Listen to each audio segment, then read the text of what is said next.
दोस्तों नमस्कार। स्वागत है आपका हमारे इस नई वीडियो में।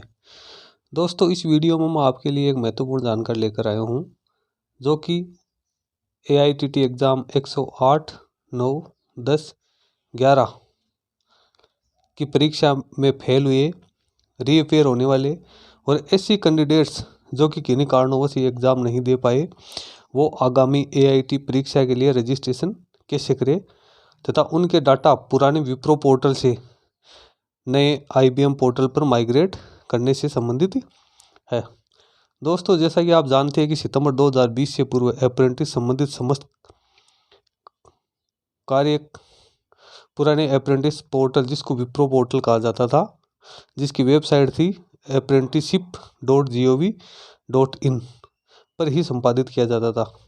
परंतु DGT द्वारा सितंबर 2020 में अप्रेंटिस कार्य हेतु नया पोर्टल लॉन्च कर दिया गया, जिसको IBM पोर्टल के नाम से जाना जाता है, और जिसकी वेबसाइट है वो चेंज करके कर दी गई apprenticeshipindia.gov.in। उस समय सभी करंट जो कॉन्ट्रैक्ट लेटर थे उनको DGT द्वारा पुराने पोर्टल से नए पोर्टल पर माइग्रेट कर दिया गया। ये DGT द्वारा अपने लेवल से ऑटोमेटिक ये माइग्रेट हो गए थे, परंतु इससे पूर्व के जितने भी कॉन्ट्रैक्ट लेटर उनको माइग्रेट नहीं किया गया। इस कार्य को पूर्ण करने के लिए AAA और जो एस्टेब्लिशमेंट है और जो कैंडिडेट्स है उनके लिए DGT ने एक विस्तृत गाइडलाइन जारी की थी, जिसमें आप देख सकते हो कि DGT ने ये एक SOP जारी किया है। इसमें ये A नंबर का जो आप बिंदु लिखा हुआ है, इसमें लिखा हुआ if contracts were generated on apprentice.gov.in, यानी जो पुराना विप्रो पोर्टल है उस पर यदि किसी कैंडिडेट के कॉन्ट्रैक्ट जनरेट हुए हैं तो वो नए वाले जो IBM पोर्टल है उस पर वो ट्रांसफ़र कैसे होंगे। कुछ के तो DGT ने मैनुअल रूप से या ऑटोमेटिक ट्रांसफ़र कर दिए थे, बाकी के जो बच गए उनके डाटा ट्रांसफ़र करने के लिए उन्होंने एक SOP जारी किया, जो कि प्रोसीजर आप देख सकते हो। इसमें एक का है, उसमें लिखा हुआ activity to be perform by the establishment, यानी एस्टेब्लिशमेंट को क्या क्या कार्रवाई करनी है इस SOP के अनुसार। सबसे पहले तो जो एस्टेब्लिशमेंट है उसको apprenticeshipindia.org, यानी जो IBM पोर्टल की जो वेबसाइट है, जो URL है, उसको सर्च करके उस पे पोर्टल पे जाना है। उसके बाद जैसे वो अपनी लॉगिन ID में लॉगिन हो जाएंगे तो उनको कॉन्टेक्ट्स में जाएंगे तो वहाँ पे बल्क डाउनलोड का एक ऑप्शन शो होगा, और जैसे वो इस पर क्लिक करेंगे तो एक टेम्पलेट है, वो टेम्पलेट डाउनलोड हो जाएगी। ये जो टेम्पलेट है बल्क डाटा की, ये एक्सेल फॉर्मेट में आपको मिलेगी सॉफ्ट कॉपी में।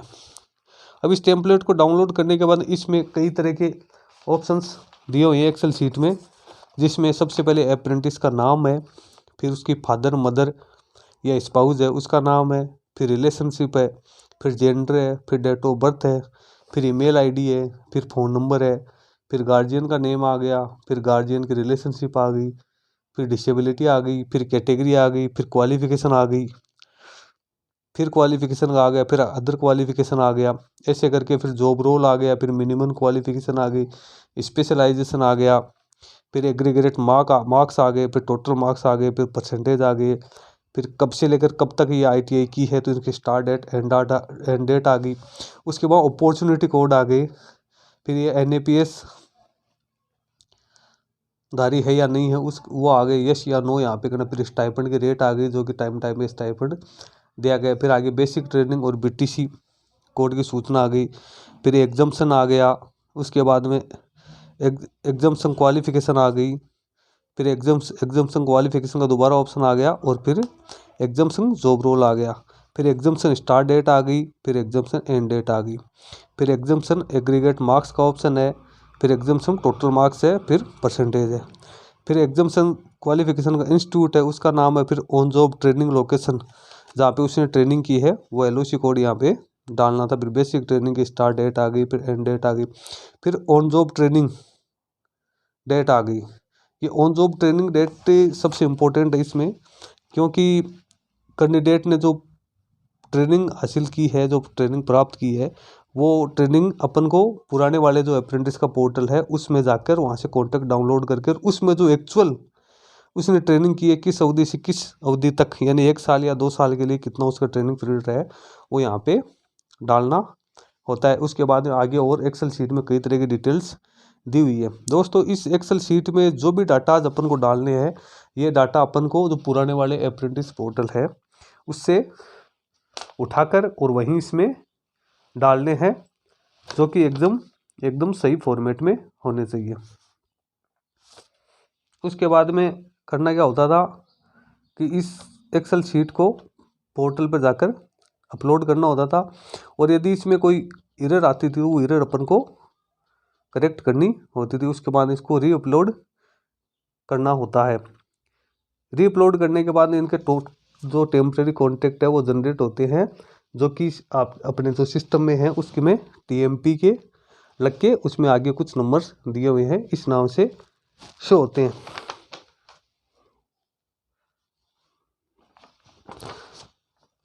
लेकिन दोस्तों कुछ एस्टेब्लिशमेंट और कैंडिडेट्स को इस प्रक्रिया की पूर्ण जानकारी नहीं होने और इस बल्क डाटा एक्सेल शीट में को पूर्ण करने के बाद भी कई तरह की एरर आने के कारण नए वाले पोर्टल पर अनुबंध पत्र जनरेट नहीं हुई। यानी कई बार कोशिश करने के बावजूद भी ये जो कॉन्टैक्ट लेटर है वो जनरेट नहीं हुए, क्योंकि इसमें बार बार कई तरह की एरर आ रही थी, जिस कारण पुराने कैंडिडेट्स लगातार एस्टेब्लिशमेंट और जो ट्रिपल है उसके चक्कर लगा रहे हैं, लेकिन उनकी कोई समस्याओं का समाधान नहीं हुआ। और आज दिनांक तक भी कई कैंडिडेट्स ऐसे हैं जिनकी समस्याओं का अभी समाधान नहीं हुआ है। वो किसी भी प्रकार की एग्ज़ाम जो AIT से संबंधित एग्ज़ाम है उसमें भाग नहीं ले पा रहे, अपना रजिस्ट्रेशन नहीं ले पा रहे।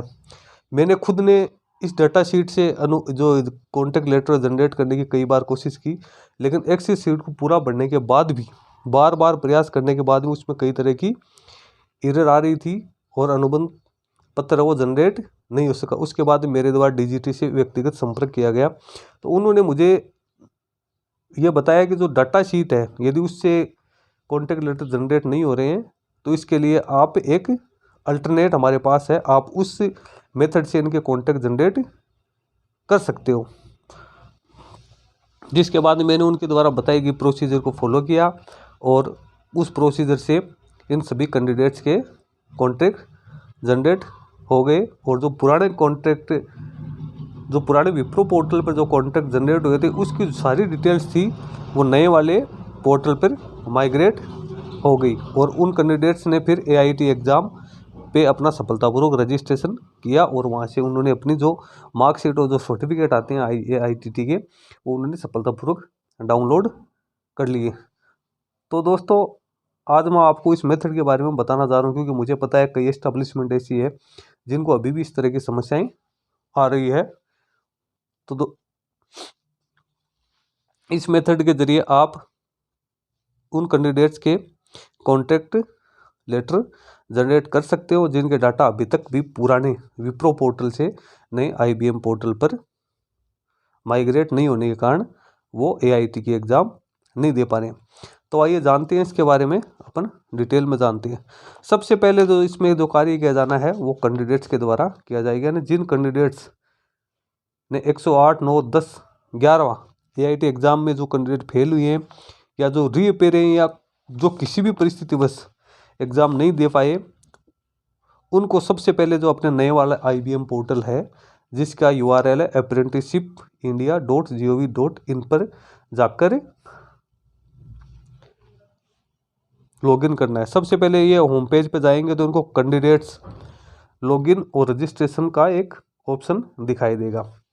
उसके बाद में इनको कैंडिडेट रजिस्ट्रेशन एंड लॉगिन के ऑप्शन पे क्लिक करना है। क्लिक करने के बाद इनके सामने दो ऑप्शन आएंगे, पहला आएगा लॉगिन एज कैंडिडेट और दूसरा आएगा रजिस्टर एज ए कैंडिडेट। तो लॉगिन एज कैंडिडेट में तो वो कैंडिडेट्स हैं जिनकी पहले से इसमें रजिस्ट्रेशन हुआ है। उसके बाद 2 नंबर पे इनको क्लिक करना है रजिस्ट्रेशन एज ए कैंडिडेट्स। इसमें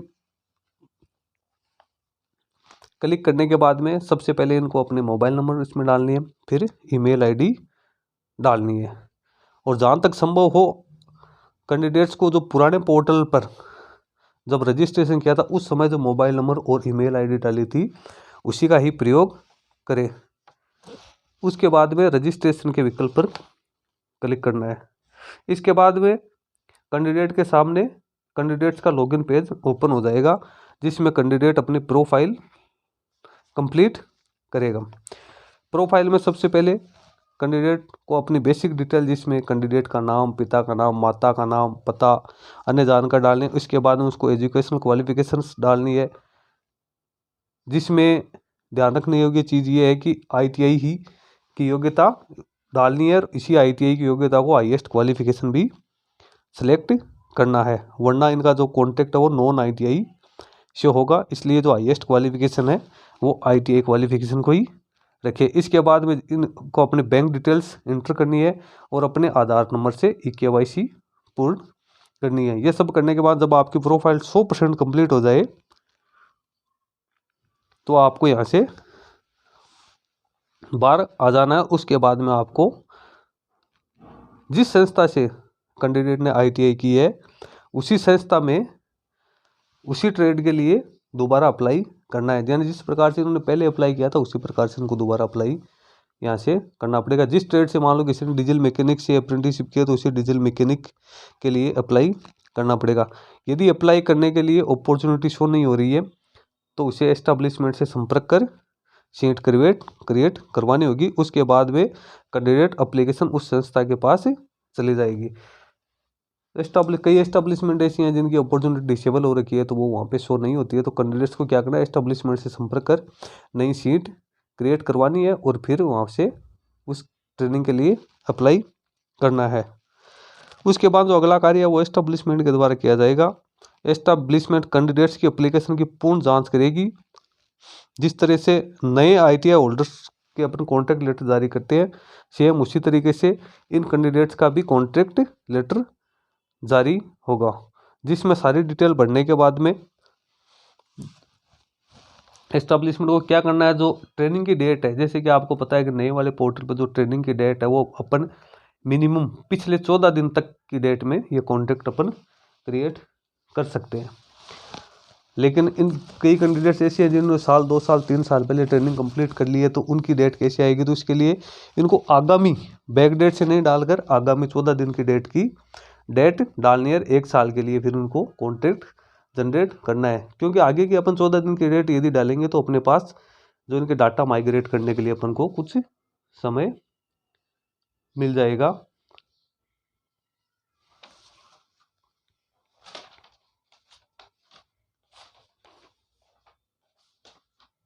उसके बाद में कैंडिडेट्स को करना क्या है, इसके बाद में ये काम होने के बाद में कॉन्टैक्ट जनरेट हो जाए, उसके बाद में कैंडिडेट को क्या करना है, अपने लॉगिन ID पासवर्ड से पोर्टल पर दोबारा लॉगिन करना है।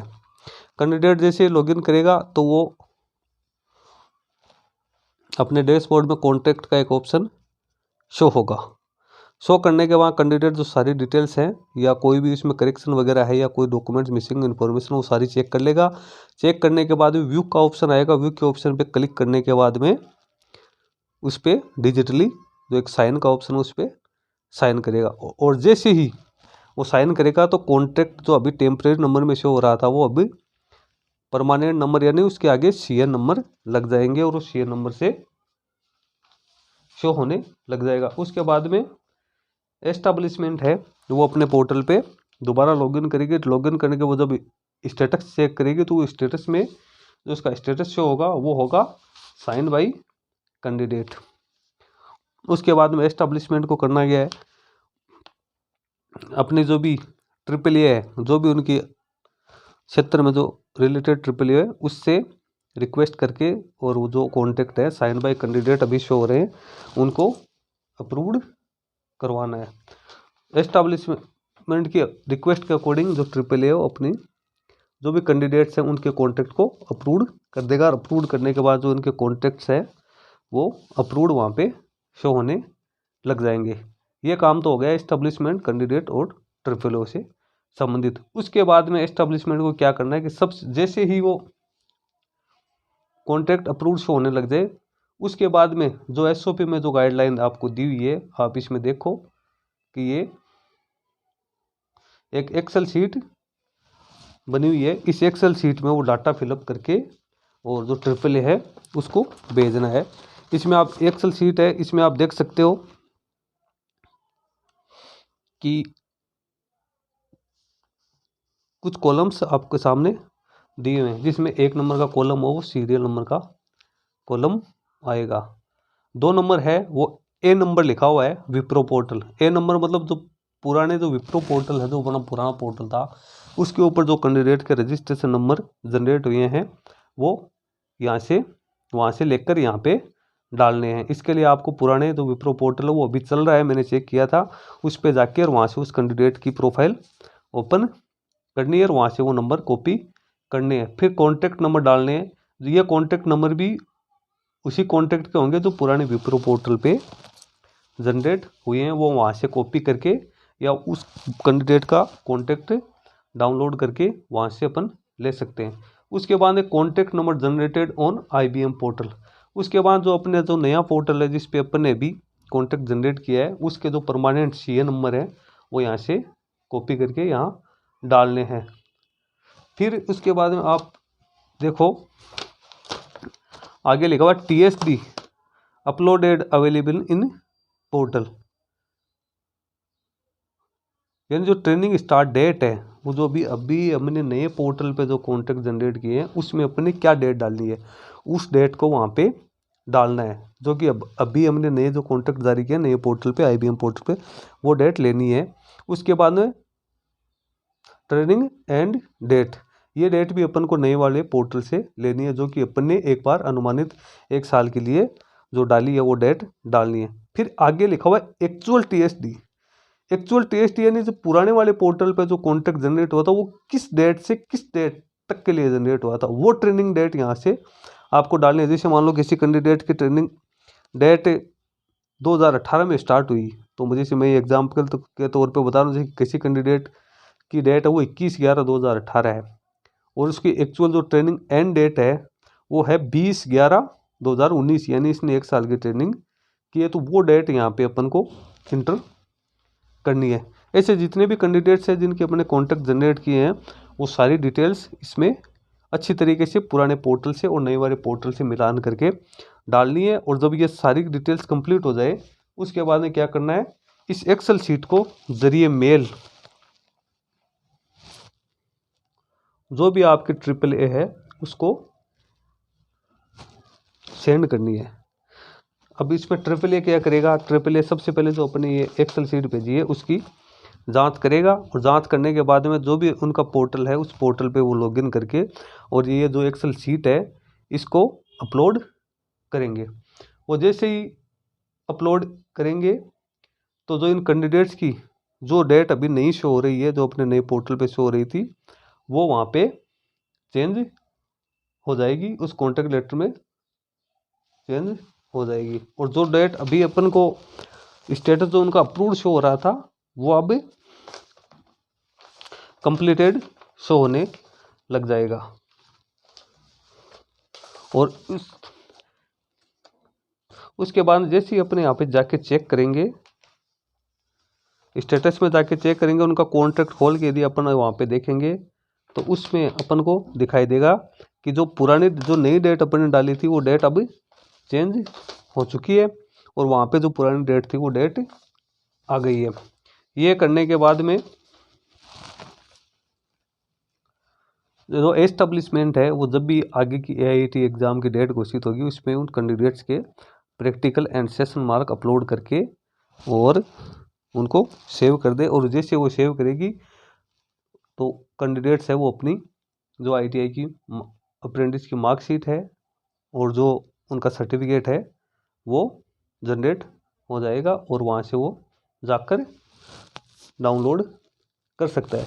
इसमें जो ज़्यादा भूमिका है वो एस्टेब्लिशमेंट की है, इसलिए एस्टेब्लिशमेंट से मेरी रिक्वेस्ट है कि वो जितने भी ये प्रोसीजर करे वो ध्यानपूर्वक और समय रहते कंप्लीट कर ले, क्योंकि 14 दिन की अवधि बीतने के बाद कैंडिडेट्स के कॉन्टैक्ट वो कैंसिल हो जाएंगे ऑटोमेटिक, यदि अपन ये कार्रवाई नहीं करते हैं तो टेम्परेरी कॉन्ट्रैक्ट जनरेट रह गए तो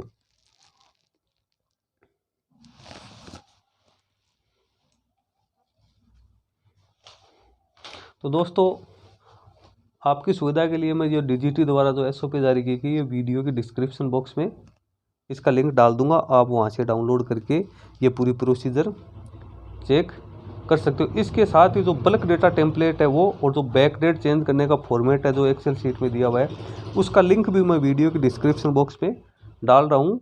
आप वहाँ से डाउनलोड करके और ये एक्सेल शीट में ये सारे डाटा भर के अपने जो AAA है इसको शीघ्र ही भिजवा दें, ताकि जो भी कैंडिडेट्स हैं इस समस्या से जूझ रहे हैं उनकी समस्या का स्थायी समाधान हो सके और एस्टैब्लिशमेंट के विरुद्ध भी कोई इस प्रकार की शिकायत न हो।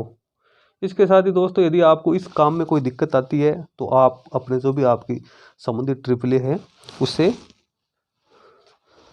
बात कर सकते हैं, उससे कांटेक्ट कर सकते हैं, वो आपकी समस्या का समाधान कर देंगे। तो दोस्तों, ये तो थी आज की महत्वपूर्ण जानकारी जो मैं आपके लिए लेकर आया हूँ और मैंने इसी हिसाब से इसी प्रक्रिया के कई कैंडिडेट्स के कॉन्टैक्ट भी जनरेट किए हैं। तो दोस्तों, आपको हमारा वीडियो अच्छा लगे तो लाइक, शेयर एंड सब्सक्राइब ज़रूर करना, ताकि आपके लिए और भी नई नई वीडियो आ सके। धन्यवाद।